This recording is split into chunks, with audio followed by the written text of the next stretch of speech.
ఇప్పుడు ప్రభుత్వంలోకి వచ్చి 400 రోజులు అవుతున్నది. మరి ఒక్క హామీ అన్న అమలు చేసినా అంటే ఏ హామీ అమలు చేయడం లేదు. తర్వాత ఇప్పుడు ఏం చేస్తున్నారు, మళ్ళీ ఈ రేషన్ కార్డు పేరు మీద అప్లికేషన్ తీసుకుంటున్నారు. అసలు ఎన్నిసార్లు అప్లికేషన్ తీసుకుంటారు? ప్రజాపాలన అప్లికేషన్లే మాకు తెలిసినంత వరకు 1,10,00,000 1,12,00,000 అప్లికేషన్లు అధికారంలోకి వచ్చిన తర్వాతనే మీరు తీసుకున్నారు. ఆ అప్లికేషన్లు ఏమైనాయి? ఆ అప్లికేషన్లో తీసుకున్నప్పుడే అన్ని వివరాలు తీసుకున్నారు. మళ్ళీ ఇప్పుడు రేషన్ కార్డు కోసం అప్లికేషన్లు తీసుకుంటున్నారు. తర్వాత బీసీ కులగణన కోసం కూడా అప్లికేషన్లు తీసుకున్నారు. అన్ని వివరాలు మీ దగ్గర ఉన్నాయి. ఇప్పటికే నిజంగా మీకు నీతి నిజాయితీ ఉంటే, చిత్తశుద్ధి ఉంటే ఈ తీసుకున్నటువంటి అప్లికేషన్లలోనే అర్హులు ఎవరు, అర్హులు కానటువంటి వాళ్ళు ఎవరు, రేషన్ కార్డులు ఇచ్చేటువంటి అవకాశం ఉన్నప్పటికీ కూడా మళ్ళీ కాలయాపన చేయడం కోసం, కాలం వెళ్ళబుచ్చడం కోసం, మేమేదో చేస్తున్నామని చెప్పడం కోసం ఈ అప్లికేషన్లు తీసుకోవడం తప్ప ఇంకోటి కాదనేది మనకు ఖచ్చితంగా కనబడతా ఉంది. అంటే అప్లికేషన్లే తప్ప దాని ఫలితం లేదు. ఇప్పటిదాకా చూసుకుంటూ వస్తున్నటువంటిది ఈ సంవత్సర కాలంలో కాంగ్రెస్ ప్రభుత్వం యొక్క పనితీరు చూసినట్టయితే శూన్యం తప్ప ఏం లేదు. అదేవిధంగా దీన్ని మేము తీవ్రంగా ఖండిస్తూ ఉన్నాం. బీఆర్ఎస్ పార్టీ పక్షాన యథాతథంగా దీన్నే కొనసాగించడం, గతంలో ప్రభుత్వం ఏదైతే మరి ప్రజల సౌకర్యార్థం వారిని ఆ ఆర్థిక స్థితిగతులను పెంచిందో ఇప్పుడు కూడా పెంచి ఇవ్వాలి అనేది మేము డిమాండ్ చేస్తున్నాం. అదేవిధంగా కాలయాపన పేరుతో పదే అప్లికేషన్లు తీసుకోవడం ఏదైతే ఉన్నదో ప్రజలను ఇది వంచడం తప్ప ఇంకొకటి కాదు. దీన్ని విసుక్కుంటున్నారు ప్రజలు. ఇప్పటికే ఎన్నిసార్లు తీసుకుంటారు అప్లికేషన్స్ అని. మరి దీన్ని వెంటనే ప్రభుత్వం ఆలోచించి దీనిపైన తగిన నిర్ణయం తీసుకోవాలని కూడా మేము డిమాండ్ చేస్తూ ఉన్నాం. అదేవిధంగా ఈరోజు ఎస్సీలకు సంబంధించినటువంటి విషయంలో ఈ ప్రభుత్వం వ్యవహరిస్తున్నటువంటి తీరు చూసినట్టయితే చాలా బాధాకరంగా ఉన్నది.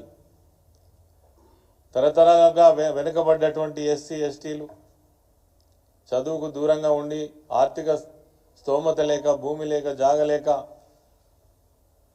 అనేక పేదరికంతో ఉన్నటువంటి ఎస్సీలను ఈ ప్రభుత్వం ఘోరంగా వంచిందని చెప్పచ్చు. ఎందుకంటే ఎప్పుడైతే మీరు చేవెళ్ళ ఎస్సీ ఎస్టీ డిక్లరేషన్ చేసినారు, చేవెళ్ళ ఎస్సీ ఎస్టీ డిక్లరేషన్లో మీరు అనేక హామీలు ఇచ్చినారు, లెక్కకు మించిన హామీలు ఇచ్చినారు. ఇందులో ఏ ఒక్కటన్నా అమలైందానంటే ఏ ఒక్కటి కూడా అమలుకు నోచుకోలేదు. అది బోను ఇప్పటి వరకు ఎస్సీ శాఖకు సంవత్సరం దాటినా ఒక మంత్రిని నియమించకపోవడం చాలా దురదృష్టకరం. అంటే ఎస్సీల పట్ల ఈ ప్రభుత్వానికి ఉన్నటువంటి చిత్తశుద్ధి ఇది అని మనకు అర్థమవుతా ఉంది. అదేవిధంగా నిన్న మొన్నటి వరకు ఎస్సీ శాఖకు సంబంధించినటువంటి ఎండి పోస్టును కూడా క్రియేట్ చేయాలి. 5 నెలలు 6 నెలలు ఖాళీ పెట్టింది. ఎస్సీ యాక్షన్ ప్లాన్ లేదు గత సంవత్సరం. ఎస్సీ యాక్షన్ ప్లాన్ ఉంటేనే దాని మీద పెట్టినటువంటి బడ్జెట్ ఏదైతే ఉందో మరి ఆ సంవత్సర కాలంలో ఎస్సీలకు సంబంధించినటువంటి అనేక స్కీమ్స్ కావచ్చు, తర్వాత ప్రోగ్రామ్స్ కానీ అమలు చేయడం జరుగుతుంది. ఎస్సీ ప్లాన్ అసలు ప్లానే లేదు.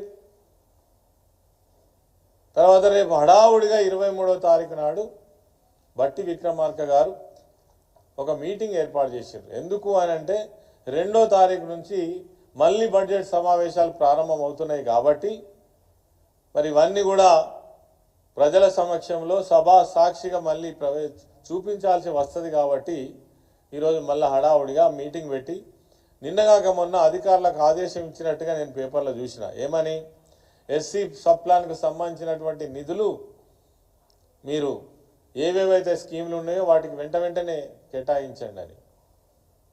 చాలా హాస్యాస్పదంగా అనిపించింది. ఎందుకంటే సరిగ్గా ఈ రోజుకి 11 రోజులు ఉన్నది సమావేశాలు.